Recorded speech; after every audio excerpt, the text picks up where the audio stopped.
Hey guys, so inspired by the wonderful Lisa over at Supportive Tarot with Lisa, I thought it would be really fun to start doing deck reviews. Now, she does hers every week, and I'm not entirely sure if I'm going to do mine every week. It might be every 2 weeks, it might be once a month. I'm not sure. I tend to cycle through my decks once a week, but I have a decent collection, but it's not like huge, as you guys have just seen because I just went through and posted my tarot deck collection, and my Oracle deck collection videos will be coming soon. But either way, I really wanted to make sure I'm using my decks, making sure that they are being incorporated into my practice and that they don't just sit on a shelf. But also I wanted to do these reviews because I really think it would be great to shout out to the artists that make them, because these are pieces of art and they are something that I do treasure very dearly. So I just want to make sure that they're getting used and that they're getting talked about. So this week I worked with the Modern Witch Tarot and the Starseed Oracle. So first I will talk about the tarot deck and then I will talk about the Oracle. So Modern Witch Tarot is really cool. It's a Rider-Waite-Smith clone, and it comes in this box, which is an awesome box, but I will say this annoys me because every single time I pick it up, I'm so afraid I'm gonna like spill the cards everywhere. Other than that, very sturdy box. I just don't like the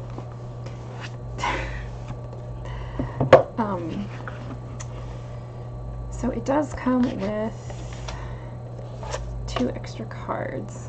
The inside of the box is super cute too. This is the extra card for the Ten of Swords. It says everything is fine, which I think is comparative to that "this is fine" meme where the dog is sitting in the house with a fire. And then the other card is just a little message from the creator, who is Lisa Steele, and it says, "You're a badass being full of life, love, and possibilities. Through this deck, may you find a path to your best self."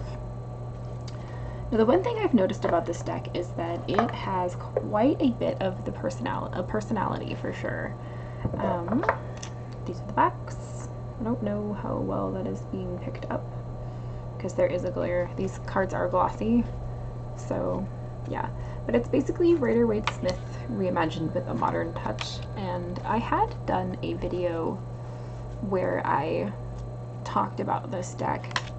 And the thing about it is I hadn't done a video where I talked about this deck. I had it in my deck collection because I just gotten it after I filmed that.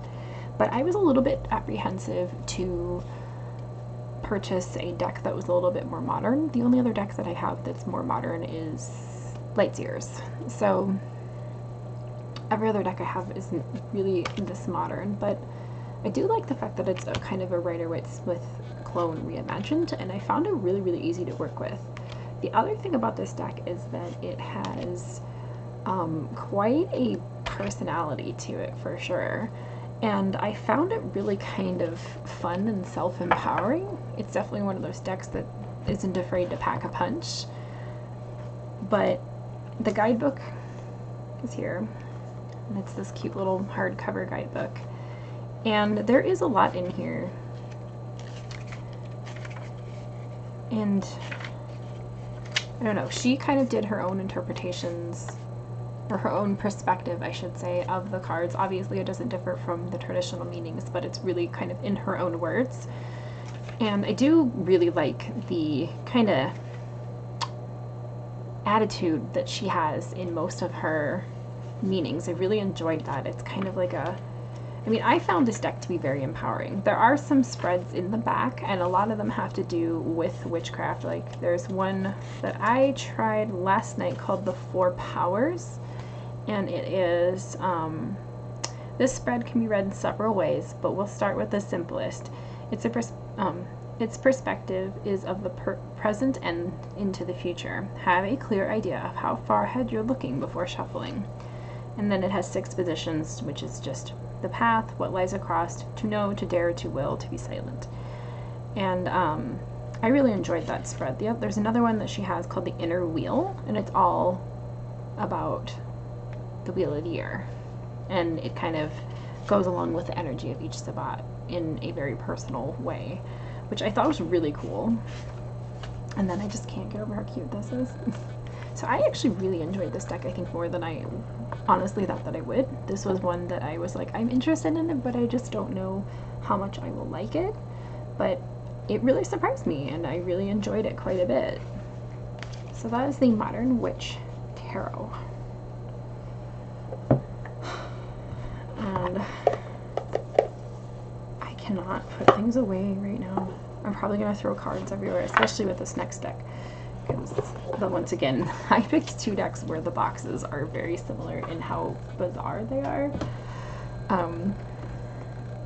So the next one, which I have the box backwards here, is the Starseed Oracle, and this is by Rebecca Campbell and Danielle Noel. I'm a huge fan of Danielle Noel's artwork. I have most of her decks.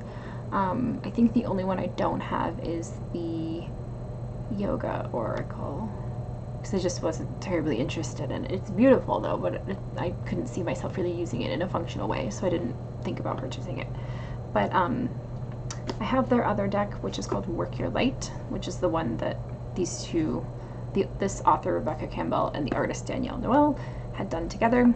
But this one was, I think it came out in January, right after the New Year.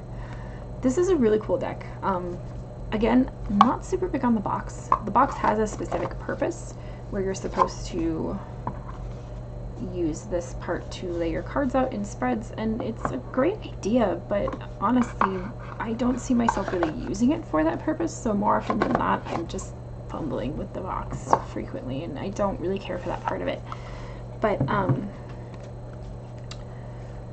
the guidebook is very meaty.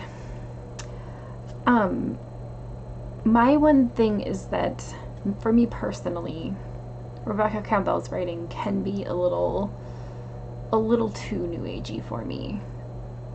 But I do find it very empowering, and I do find it very thought-provoking. But there are parts where I have a hard time sinking in. So, and the same can be said about the deck itself, more so in the sense that if I'm going to read with this deck, I need a tarot deck that's going to be very grounding, because this really sends you off on a different journey. But it is a beautiful deck, and as I said, it's a very thought-provoking deck. It's a little bit hard for me, I think, to really get on with it, only because I don't really identify as a starseed. So, and it's really geared towards that. But with that being said, there's other ways to utilize this deck without feeling as though you have to identify with that. It's very otherworldly, and I mean, there's a lot to sink into with this deck. The artwork is really kind of the biggest reason why I purchased it, because it's a big fan of Danielle Noel's artwork. And I actually really, I pulled this one on the full moon for my full moon reading. It's called Water Your Garden, and it says nourishment, body, care, tenderness, and rest. And I feel like this deck was really good for just having a gentle friend to kind of get me through this week, because this week sucked. So I really appreciated that part of this deck. I really hope the cards are showing very well, because honestly, I can't see right now. I don't have my contacts in. But yeah, I don't have much else to say on that, aside from there's a lot in here for the guidebook. Like, each card has quite a bit that she talks about, and like I said, some of it kind of really goes off into a direction that I'm not really sure I connect with super well, but then she does go into, you know, what is a starseed, so you kind of have a better understanding of that. And trying to find the spreads. There was some good spreads in here that were very, like, It does have a page on to explaining how to use the box, but I just didn't really find the need to do that personally, but maybe if you were displaying it on your altar, that would be good. And these are definitely cards that you would want to because they're so beautiful, but there are a lot of really great spreads in this book, and most of them are very soul searching and what's your purpose, and they do go deep in a very gentle way, I guess I could explain. So that's really kind of what I took from this deck, is that I really enjoyed the gentleness of it. And there are cards in here that I absolutely love. There's one called the Void that's really, really amazing. I'm not going to be able to find it right now, of course, but I just got it the other day when I was doing a daily draw. Oh, here we go. Oh, no, that's Perspective, but this is a really cool one too. It's kind of a planet, or planet Earth. Oh, here we go. The Void. Really cool card. So I actually really just like flipping through this deck, just because I can really lose myself in it. But like I said, I tend to need some sort of grounding once I come back out of it. So those are the decks that I worked with this week. I hope you guys enjoyed kind of watching this little series. Like I said, it might not always be weekly. I might change it up to once a month or bi-weekly. I'm not quite sure, but I do tend to switch up my tarot decks once a week. So I think I'll just try to upload once a week, talking about the decks that I used and my thoughts on them. And if I just feel the need to change it, I'll let you guys know and why. But for now, that's kind of where we're at. As always, please go and check out Lisa's channel. This was inspired by her because she does this with her own collection, and I really want you guys to just take a peek, because if you have not subscribed to her, you're missing out. Lisa's fantastic, and I really enjoy watching her quite a bit. With that being said, if I can see how to turn off my camera because I'm blind, I hope you guys enjoyed watching this, and as always, blessed be.